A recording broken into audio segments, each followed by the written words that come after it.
Hey guys, Dr. Mark Lewis Johnson Sr. here, and welcome to Mentoring in Church Revitalization. First, let me say thank you so much. One of the challenges we have as professors, our students can get A's in class, but flunk in the church. We don't want that. We want them to be able to understand the dynamics of what church is all about, but we also want them to do well in the classroom. To meet us in the middle, that's where you come in. So thank you guys so much for being a part of this journey for us, because we're going to help them understand what it means to walk in ministry through your eyes. So anything that you can do to lift their hearts, we would appreciate this, because we cannot do this class without you. Let me introduce myself real quickly here. Mark Johnson, my name. I've been married 27 years to my wife, Heather. We have 4 kids. They're a lot bigger than that picture that's on.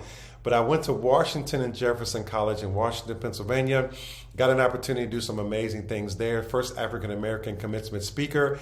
I now serve there as a college trustee. But the marker for me is, simply put, the calling. I got my calling there at Washington and Jefferson College.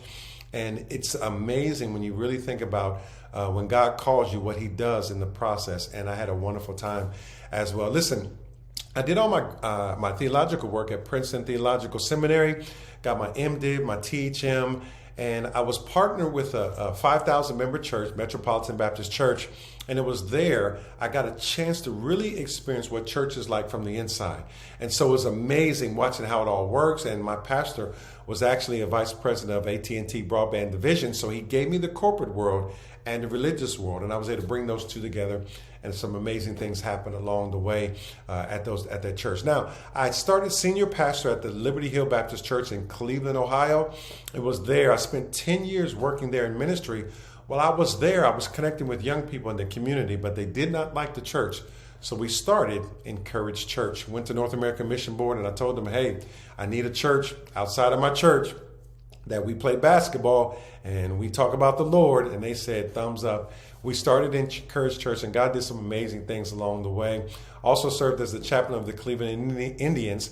But one of the things that makes me really love Cleveland, Ohio, is the fact that I was able to take an African-American church and pull it into the Southern Baptist Convention. So when we're talking about church revitalization, that racial reconciliation experience really compelled me to do more and study more. And that's why I went to New Orleans Baptist Theological Seminary. I did a DMin there.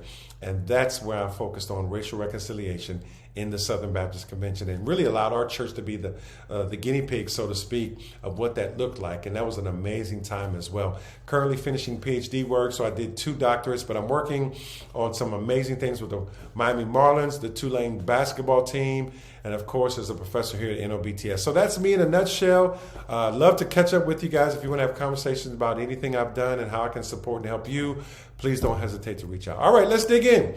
So let's talk about the mentoring expectation. One of the things we want you to realize is that it's not your responsibility to teach.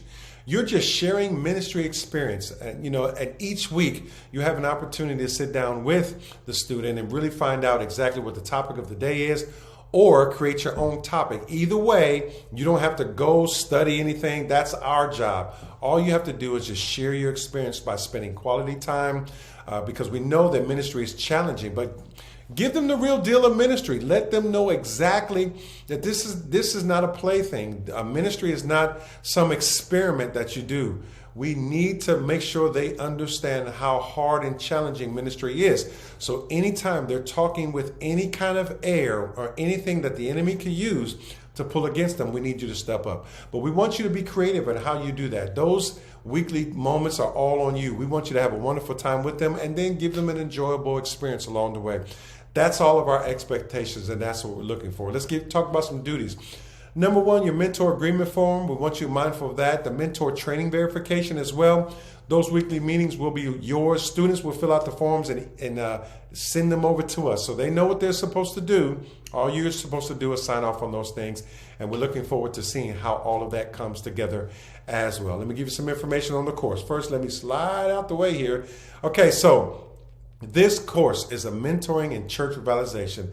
And you can see here, in order to serve churches effectively through team ministry, the student should be able to apply the knowledge and comprehension of key issues germane to effective church revitalization.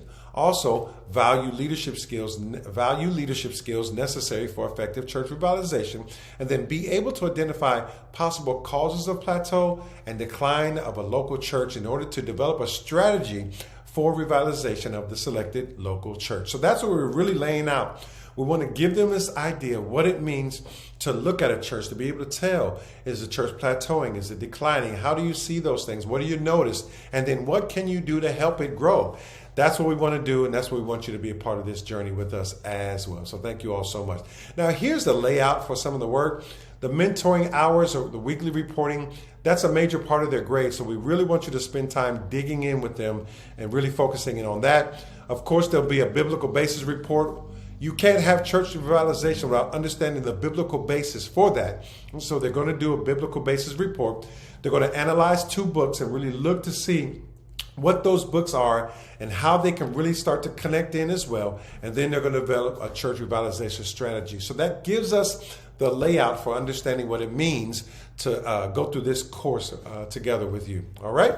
And then lastly, we want to just make sure you understand the courses that the topics for the courses is going to vary from week to week, but you're going to have things like ministry conflict, handling burnout, biblical foundation, ministry cohesion, how ministries work together to revitalize a church, looking at family ministry, looking at leadership. What does it take in order to really grow a congregation through church revitalization? And that's what it's all about as well. And then let me lastly give you my contact information. You can reach out to me at any time.